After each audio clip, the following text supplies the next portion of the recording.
Hello. So, on today's video of the Great Frost of Ireland 1739 to 1741, it began with a violent storm coming from the east on the 29th and 30th of December 1739.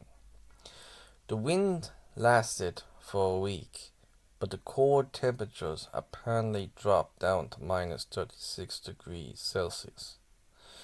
The rivers and lakes of Ireland turned to ice. Even liquids indoors were frozen.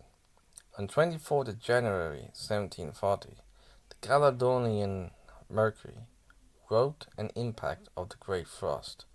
Dublin, January 11th. The frost still continues here very severe. Numbers are in want, the hardness of the season not permitting them to work, and letters from all parts of the country give most melancholy accounts of its effects. The mills being stopped, they cannot get their corn grinded, and the poor, whose chief support is potatoes, are in extreme want, they being mostly spoiled in the ground. All the rivers in and about Cork in Ireland are so frozen up that people frequently walk 3 miles upon the ice. There are tables and forms on the levee at Dublin for selling liquors. It was also intended to rough an ox upon it, and that the thermometer was many degrees of cold more than ever known. So, as stated in the piece, some people were enjoying the novelty of the weather at first, with carnivals and banquets on the ice, which were being held in many venues in Ireland. Even the gentry in North Tipperary roasted a sheep at the top of 19 inches of ice at the Shannon near Portumna. Later, a hurling match was organized on the ice between two local teams, and people were walking on the ice, as stated also in the piece, just like a group of 20 mourners were using it as a shortcut for a funeral. But sadly, the ice broke and the 20 mourners drowned. The cold had an immediate effect on everyday life in Ireland in early 1740.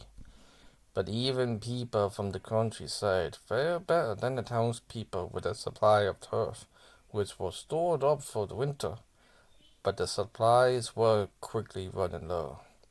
But for the townspeople, supplies had to be collected from cut-up timber and hedges pulled to be used for the fire, since the townspeople had no supply of coal. Then the supplies of food were running out, because with the rivers still frozen, water wheels of the mills couldn't grind the oats and wheat. Small farmers and laboring families across the country had to come to terms with the sudden loss of their principal foodstuff, the potato. The frost lasted for 7 weeks and ended in the end of February when the thaw came. But unfortunately, it did not ease the situation. The spring rain never came, and the severe cold north winds persisted. Without the rain, the land looked parched in April, and because of the parched look, no crops were grown.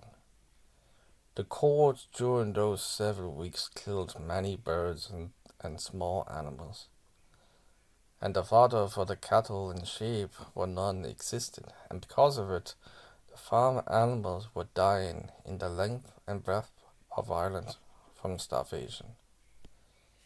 In May, unlike in January and February, snow was falling everywhere, and a social crisis ensued with the rise in price of food like wheat, barley, and oats doubled in midsummer 1740.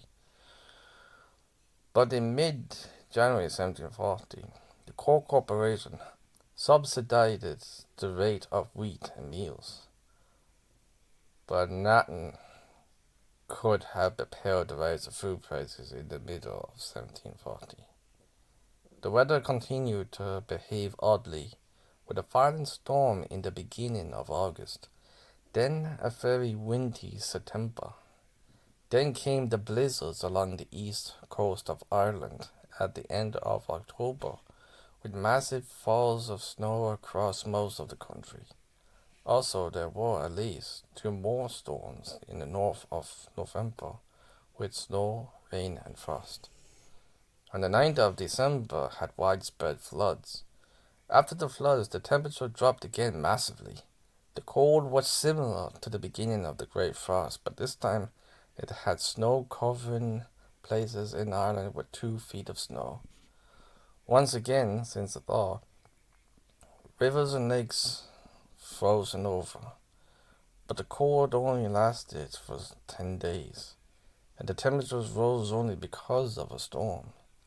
But because of these phenomena, the famine took full effect in December 1740. Starvation, dysentery, and typhus killed thousands of people. When 1741 came around, also known as Year of Slaughter, the influx of reports of people dying of dysentery and typhus was of epic proportions.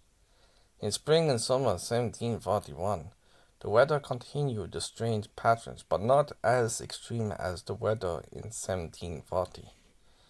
In January, there were storms, and spring still had no rain.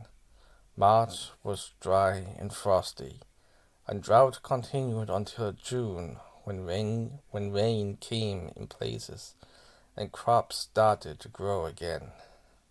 In July, grain prices were being reduced as wheats were being brought back to market.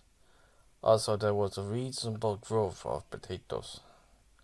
There was a flood in Leinster 1741, but this was the end of the extreme weather. The famine of the Great Frost decimated the Irish population.